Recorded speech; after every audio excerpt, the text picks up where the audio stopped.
राम राम मंडळी.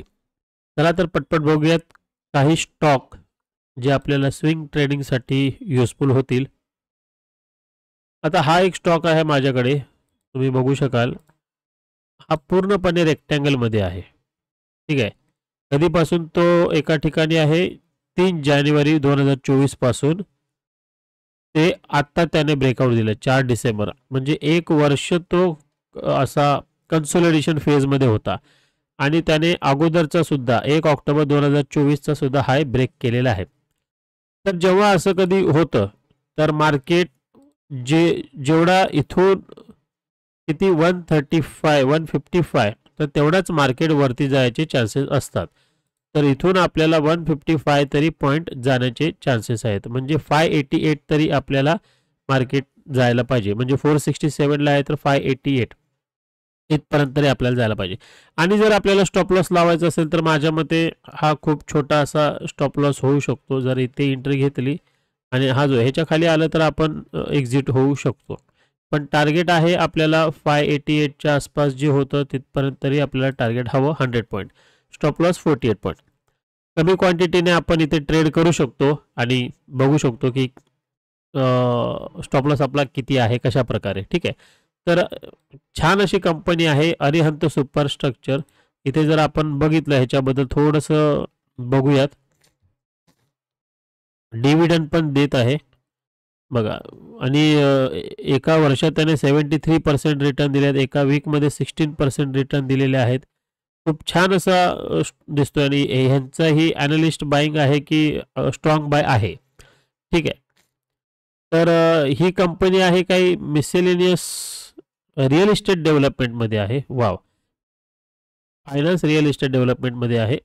आपल्याला कंपनीच्या ऐवजी आपल्याला जर टेक्निकली जर बघायला गेलं तर एक डब्ल्यू पॅटर्न पण आहे. आणि अगोदरचा जो हाय आहे तोही ब्रेक केलेला आहे. त्यानंतर इथे बघायला गेलं तर ही जी व्हॉल्यूम आहे 9 डिसेंबरची खूप अशी स्ट्रॉंग व्हॉल्यूम आहे.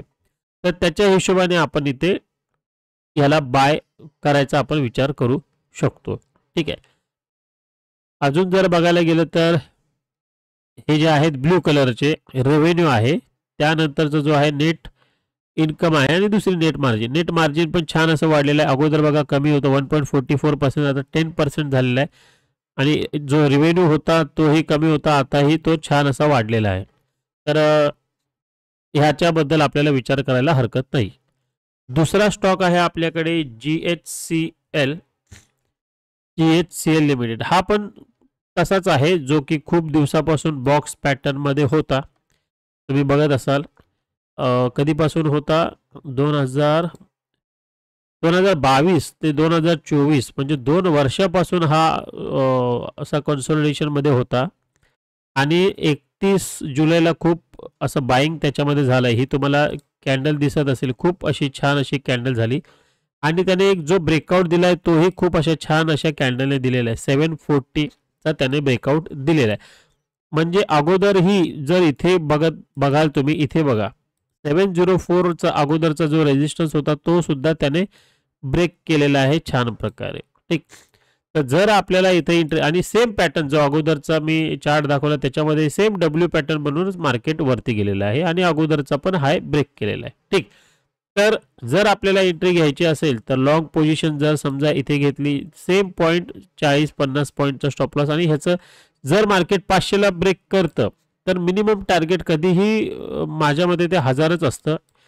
पण जर आपण आता सध्या जी रुलर घेतली जी इथून इथपर्यंत आहे 211 पॉईंट, म्हणजे आपण इथूनही जर आपण असं बघितलं 211 म्हणजे 945 935 940च्या आसपास आपल्याला टार्गेट मिळू शकतं. जर उद्या बाय केलं तर आपण इथून 912 911 इथपर्यंत 236 पॉईंट आपल्याला टार्गेट इथपर्यंत मिळू शकतं. ठीक आहे.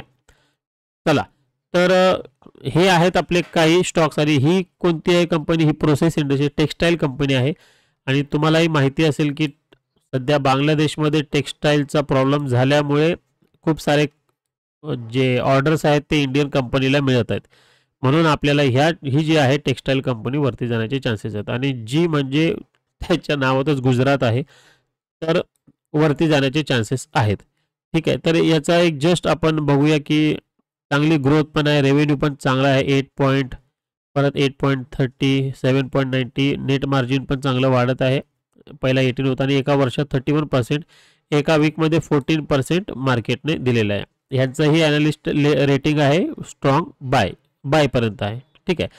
तर हा आपल्याला स्टॉक विचार करायला हरकत नाही आहे. ठीक आहे.